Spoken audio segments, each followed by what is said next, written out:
2018 Nissan Armada review. Man, this thing is classic body-on-frame SUV through and through.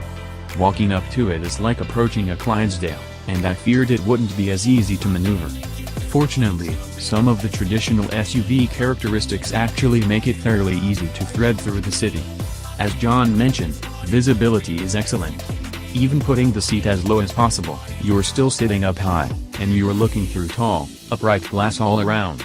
The corners are easy to spot, and the steering is very light, so you don't have to wrestle it in slow motion to drive it. It does take some flailing though when making sharp turns because of the steering's remarkably slow ratio. That plus the steering's lightness and lack of feel keep this truck from feeling even remotely quick and sporty. But something this big probably shouldn't be making sudden movements anyway. At least the suspension is tuned such that it doesn't wallow and roll too much in corners. Speaking of the suspension, the Armada's ride is quite good. It absorbs bumps very well, and it's impressively quiet.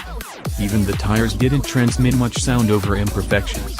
You can still hear the V8 under the hood, though, and it's a sweet sounding thing. But it could probably use a bit more torque, or less weight to lug around. It tended to rev pretty high when brisk acceleration was requested, and the pace it returned wasn't actually that brisk. The transmission is sluggish to shift, but at least it's smooth. The interior also shared some traditional SUV quirks.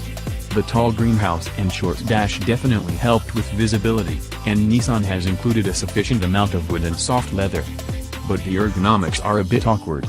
It's a bit of a stretch to the controls on the center stack, especially the touchscreen, and any knobs closer to the passenger. Also, for some reason, the climate controls are way at the bottom, even below the CD player controls, which is inconvenient, especially when sitting so high up. I can't speak to the Armada's off-road abilities, but at least on road, it's a solid, unexceptional drive that's sure to be appreciated by SUV diehards. But for average buyers, a more modern, unibody, possibly car-based crossover may actually provide a better everyday experience.